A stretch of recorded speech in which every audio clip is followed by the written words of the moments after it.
በደቡብ ጎንደር ዞን ፎገራና ሊቦ ከምከም ወረዳዎች የሚገኙ አርሶ አደሮች በርብ ተፋሰስ ልማት በኩታ ገጠም በሚያለሙት የስንዴና ጤፍ ሰብል ተጠቃሚ መሆናቸውን ተናገሩ።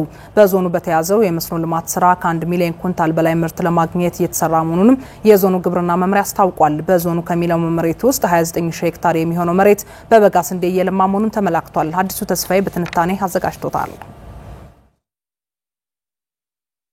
በሀገር ደረጃ የተጀመረውና ትልቅ የግብርና ለውጥ ያመጡ ከሚገኙ አሰራሮች መካከል የበጋ መስኖ ልማት ይጠቀሳል። ለበርካታ ዓመታት ከአጠቃላይ በጀቷ ቀላል የማይባለውን መዋለ ንዋዩን ከውጭ ስንዴ ለማስገባትና በየዓመቱ በሚሊዮን ኩንታል ምርት ለማጓጓዝ የምታውለው ኢትዮጵያ ካለፉት 2-3 ዓመታት ወዲህ ግዙፍ የሚባል የስንዴ ምርት ልማት ውስጥ ትገኛለች። የተፈጥሮ የዝናብ ወቅትንና ኋላ ቀር የእርሻ ስርዓትን የሙጥኝ ብለው የሚያለሙ አርሶ አደሮች ከዚህ ዘልማድ በመውጣት በኩታ ገጠም በማልማት ከራሳቸው ፍጆታ አልፈው ለገበያ በማቅረብ ለውጥ ያመጡ ይገኛሉ። በአማራ ክልል ከሚገኙ አካባቢዎች መካከል የፎገራና ሊቦ ከምከም ወረዳዎች የርብን ግድብ በመጠቀም የስንዴ ልማት ላይ ትኩረታቸውን ካደረጉ ሰነባብተዋል። በላይኛውና ታችኛው የርብ ተፋሰስ ልማት ላይ የሚገኙ አርሶ አደሮች ስንዴን በኩታ ገጠም በማልማት ጥሩ ውጤት ያስመዘገቡ መሆናቸውን ለአማራ ሚዲያ ኮርፖሬሽን ተናግረዋል። ረብ ከመምጣቱ በፊት የሚመረትበት በፊት ይሄ ወንዙ ሳይመጣ እንደ ጤፍ ጥራጥሬ ነበር።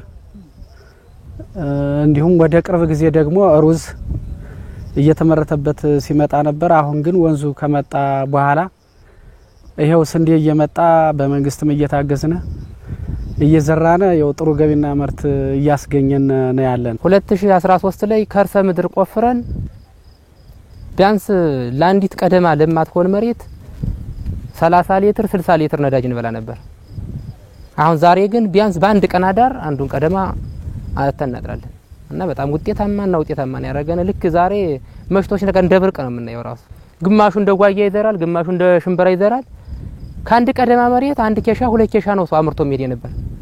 ዛሬ ግን ስንዴ የዘራነ በተለያየ ግብርናዎች ይደግፉናል። ማዳበሪያው ምን እንባላለን? ካንድ ቀደማ እስከ 15 ኩንታል ነው ስንዴ እናመርታለን። የተለያየ ሁሉን አዝሪት እናመርታለን።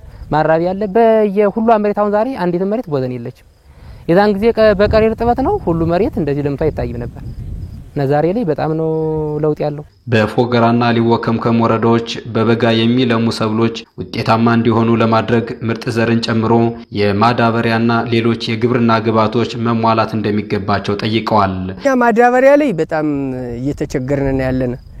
እየተቸገርን ነው። ያው ግብርናው በሚለው ልክ ብንሰጠው መሬቱ የበለጠ ጥቅምና የበለጠ ምርት ይሰጠን ነበር። ግን እኛ ሀዚያ እጥረት ስላለ ግብርናው ከሚለነ የማዳረስ ስራ እየሰራን ማዳበሪያ በብዛት ገብቶ ለአርሶ አደሩ እስኪበቃው ድረስ ቢደርሰው ጥሩ ነው ልል ፈልጋለሁ። ምክንያቱም አሁን አርሶ አደሩ ብዙ ማዳበሪያ የማይደርስበት አጋጣሚ አለ። የፎገራ ወረዳ ግብርና ጽሕፈት ቤት ኃላፊ አቶ ውለታው ተረፈ ከዚህ በፊት የርብ መስኖ ፕሮጀክት ግንባታ ተጠናቆ ወደ ስራ ባለመግባቱ አርሶ አደሩ ከመስኖ ልማት ትሩፋት ተቋዳሽ ሳይሆን መቆየቱን አስታውሰው አሁን ላይ ግን የርብ መስኖ ፕሮጀክት ወደ ልማት በመግባቱ ስንዴን ጨምሮ በርካታ ሰብሎች በመስኖ እየለሙ እንደሚገኙ ገልጸዋል። ከዚህ በፊት የሚታወቀው ሩዝ በክረምት ነው። ሲቀጥል በሁለተኛ ዙር ጓያ ነበር የሚመረትበት የነበረው።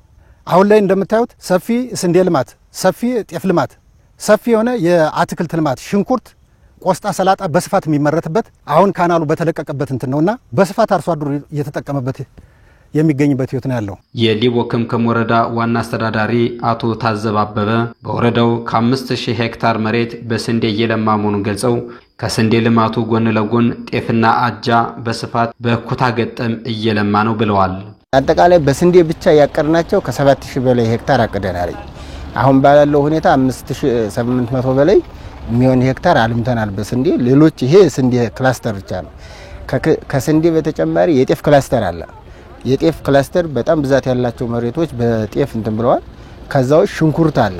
የታችኛው የርብ ተፋሰስ ልማት ከ23 ሄክታር መሬትን በበጋ መስኖ ልማት ያለማል ተብሎ እንደተገነባ የገለጹት የደቡብ ጎንደር ዞን ዋና አስተዳዳሪ አቶ ጥላሁን ደጀኔ የበጋ መስኖ ልማት የአርሶ አደሩን ህይወት ለመቀየር ተግባራዊ እየተደረገ ነው ብለዋል። ከፍተኛ የሆነ የአርሶ አደር የልማት እንቅስቃሴ በተግባር እያየን አሁን እያየን የመጣ ነው።